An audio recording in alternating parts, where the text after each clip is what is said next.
I don't know if anyone here has read about the Night Trap Kickstarter that I believe was...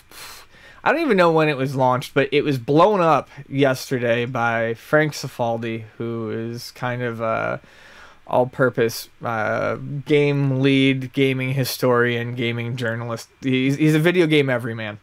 And what he was doing was pointing out the problems with this game. So Night Trap is asking for $330,000. Let's go back for those people that may not know what Night Trap is real quick. Go for it. And then we'll be... Night Trap was at the heart of the sort of video games and violence controversy in the mid-90s, where they actually used it as an example in front of Congress to get, if not banning video games, to help get the ERSB, get the rating system going. So Night Trap is actually pretty innocuous if you actually play the game.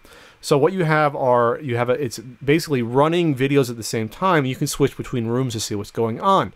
And there'll be events that you can skip or watch certain things in certain areas of the house. And the whole point is to trap these sort of like almost leech-looking guys that are hobbling around by activating traps in rooms. If not, they can capture members of the people in the house.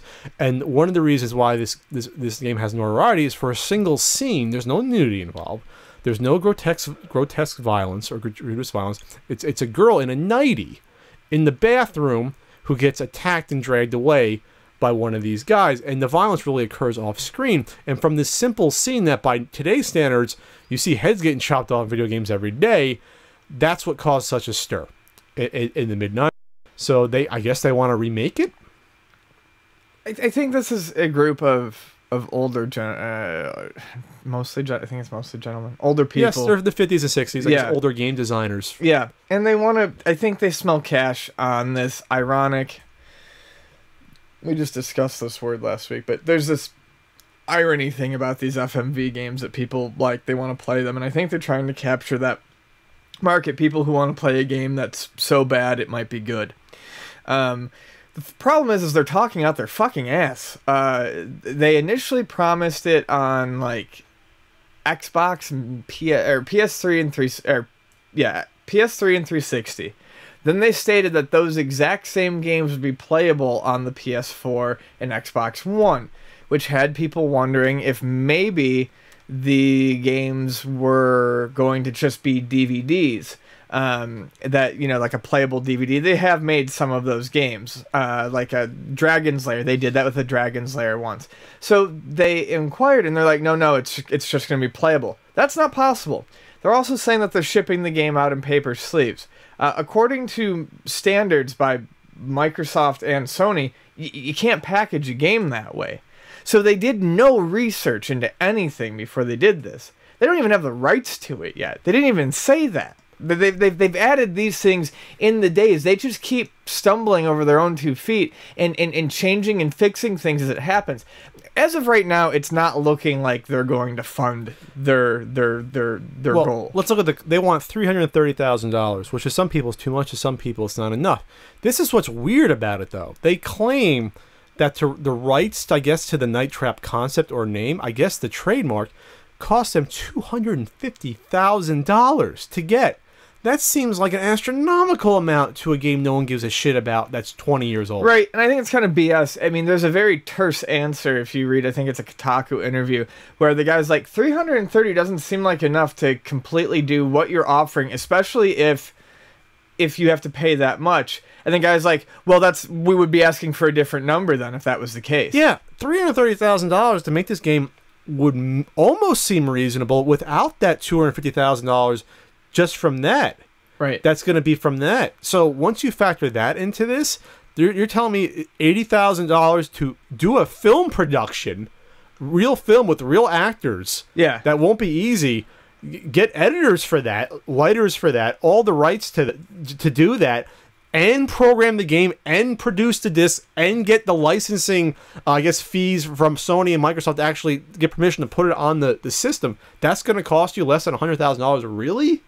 That seems just highly implausible.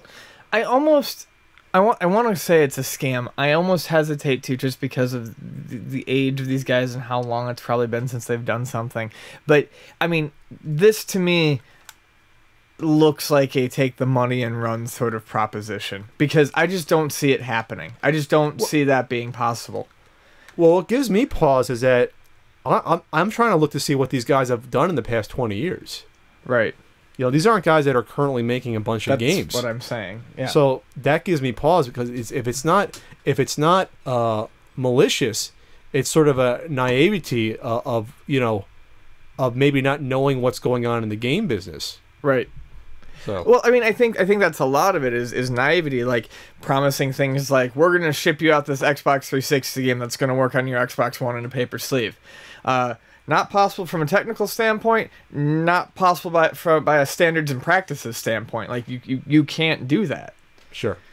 This almost reminds me of that. Remember that ColecoVision Kickstarter from like the fall? Sure, we talked about where that. It was a lot of money. It was sort of nebulous where the money was going towards. None of the good games were on there. It was, yeah. It just seemed like a ton of money to license games that no one cared about, which basically amounted to like an emulator. It was basically going to be like an emulator. Right. On your freaking phone. It was an app. Without the proper keypad. It's just an idea that someone had and saw Kickstarter and said, F it, let's do it. And I wish people would just stop and think for 2 seconds before they fucking acted on something. And then one of the funny things was they're asking why wouldn't this be on the Wii U, and his response was, well, in '94 Howard Lincoln, the president of Nintendo at American time, said this was he went before Congress, said this was a bad example of a game and will never be on Nintendo, so we still have a grudge 20 years later. And it's like, that's okay, it's not going to be on any console, so don't worry about it. But that just showed how ridiculous the mentality was, because what does a guy who hasn't been with Nintendo for forever have anything to do with Nintendo now? Right.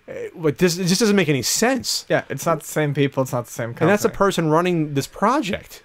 Jesus Christ, I've been swearing a lot this episode. Apologies. All started with...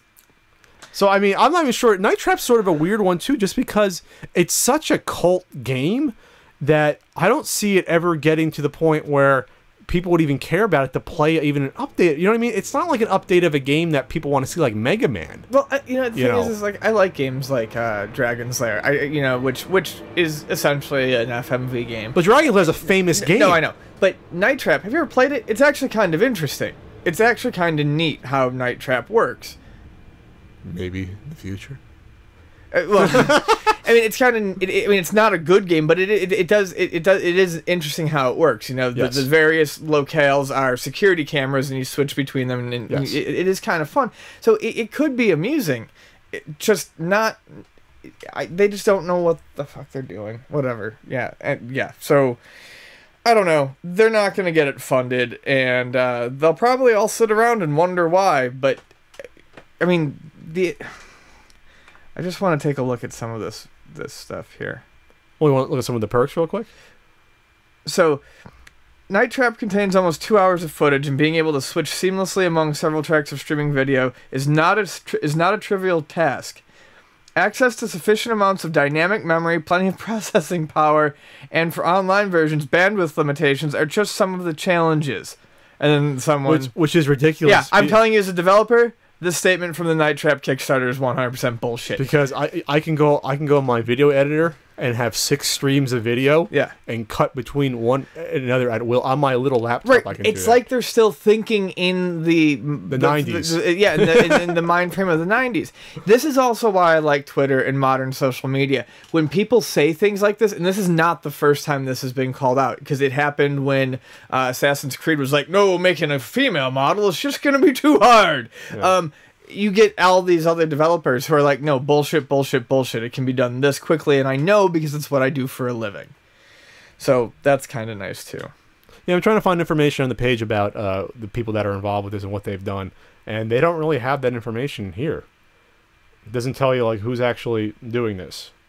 And that's what to me, just the co-creators. It says, the co-creators are there of the original Night Trap. Yeah. Oh, here it is.